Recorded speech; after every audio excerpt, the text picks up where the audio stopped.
Power cut பற்றி போட்ட video ஒரு ஃபுல் அண்ட் ஃபுல் எஜுகேஷனல் கண்டென்ட்டாக இருக்கணும்னு தான் ஆசைப்பட்டேன். But it turns out to be முட்டு கொடுக்குற வீடியோ. அதில் வந்து நிறைய கமெண்ட்ஸ் எப்படி இருந்துச்சுன்னா, ப்ரோ அப்போ நம்ம கவர்மெண்ட்டை கொஸ்டின் கேட்குறது தப்பா இல்லையா, அப்போ நீங்கள் தப்புன்னு சொல்ல வரீங்களா, அப்போ நாங்கள் கேள்வி கேட்கக்கூடாதா, அந்த மாதிரி கேட்டிருந்தீங்க. ஆக்சுவலாக கவர்மெண்ட்டை கேள்வி கேட்குறது தப்பா தாராளமாக கேள்வி கேட்கலாம். நம்ம டேக்ஸ் பே பண்ணுறோம், நம்ம இபி பில் பே பண்ணுறோம், நம்ம தான் அந்த கவர்மெண்ட் செலக்ட் பண்ணியிருக்கோம். அப்படி இருக்கும்போது நம்மளுக்கு ஒரு பிரச்சனை, அந்த நம்ம கவர்மெண்ட்டை கேள்வி கேட்குறது தப்பே இல்லைங்க. We should question the government.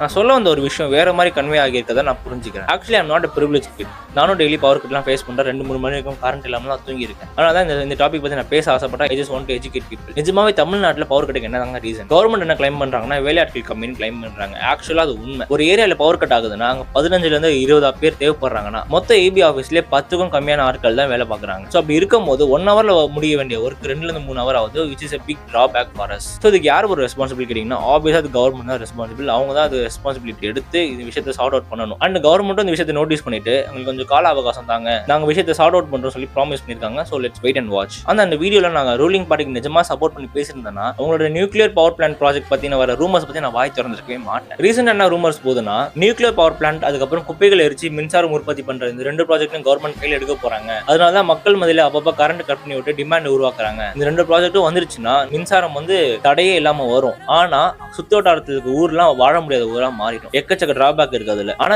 கவர்மெண்ட்டுக்கு நல்ல ரெவன்யூ வரும் அந்த ப்ராஜெக்ட் மூலமா சொல்லிட்டு நிறைய ரூமர்ஸ் கிளைம் பண்றாங்க. இந்த விஷயத்தை நான் இந்த அளவுக்கு டீடைலா சொல்லியிருந்தேன்னா அது ஒரு நிஜமாவே பொலிட்டிக்கல் வீடியோவா மாறி இருக்கும். எஜுகேஷனல் வீடியோல பாலிடிக்ஸ் மிக்ஸ் பண்ண வேணான்ற ஒரே காரணத்தினால தான் இந்த விஷயத்தை பத்தி நான் டீடைலா அதில் பேசாம இருந்தேன். அண்ட் அதே வீடியோல நான் சோலார் சிஸ்டம்ன்றோட மென்ஷன் பண்ணதுக்கு காரணம் என்னன்னா, ரீசெண்டா ஒரு நபர் ஒரு இன்டர்வியூல சோலார் சிஸ்டம்ல நீங்க ஒயரை சொருவி நீங்க மோட்டர் ஓட நான் கரண்ட் ப்ரொடியூஸ் பண்ண எனக்கு தெரியும், உங்க வீட்டுல கரண்ட் எல்லாம் என் வீட்டுல இருந்து கரண்ட் எடுத்துக்கணும்னு சொல்லிட்டு இந்த சிச்சுவேஷனை மார்க் பண்ற மாதிரி பேசியிருந்தாரு. ஸோ அதை அட்ரஸ் பண்றது ஒரே ரீசனுக்காக நான் அதை பத்தி போட்டுருந்தேன். பிளஸ் சோலார் பேனல் பத்தி நிறைய பேருக்கு வந்து அவேர்னஸ் இல்லை. Let me explain. Central government நிறைய ஸ்கீம்ஸ் கொண்டு வந்திருக்காங்க டு இன்ஸ்டால் சோலார் பேனல்ஸ், அந்த விஷயத்தை மக்கள் மத்தியில ப்ரோமோட் பண்றதுக்காக. அப்படி இருந்து ஏன் ப்ரோ அவேர்னஸ் இல்லைன்னு கேட்டீங்கன்னா, இது முழுக்க ஸ்டேட் கவர்மெண்டோட ரெஸ்பான்சிபிலிட்டி. அவங்க தான் இதை எடுத்து மக்களுக்கு வந்து எடுத்து சொல்லணும், அவேர்னஸ் ஸ்ப்ரெட் பண்ணணும். இது வரைக்கும் அவங்க பெருசா ஒன்றும் பண்ணல. பட் இதுக்கு மேல வந்து கவர்மெண்ட் இப்படி இருக்கக்கூடாது, கண்டிப்பா அதை பத்தி பண்ணி தான் ஆகணும். ஏன் ப்ரோ ப்ரோமோட் பண்றாங்க? சோலார் பேனல்ஸ் எல்லாரும் யூஸ் பண்ண ஆரம்பிச்சோம்னா எலக்ட்ரிசிட்டி போர்டோட கடன் குறைய ஆரம்பிக்கும், பிளஸ் ஃபியூல் கன்சப்ஷனும் கம்மி ஆகும். ஆனா ஏன் பண்ணலன்னு நான் கூகுள் கிட்ட கேட்கும்போது கூகுள் வந்து இதுவா இருக்கும்னு சொல்லிட்டு ஒரு விஷயத்த சொன்னுச்சு. ஒவ்வொரு ஸ்டேட்டுக்கும் தனித்தனி எலக்ட்ரிசிட்டி போர்டு இருக்கு. ஸோ அவங்களால ரெவன்யூ மேக் பண்ண முடியாம போகலாம் அப்படின்னு சொல்லிட்டு ஒரு விஷயத்தை கூகுள் எனக்கு சொன்னிச்சு. ஸோ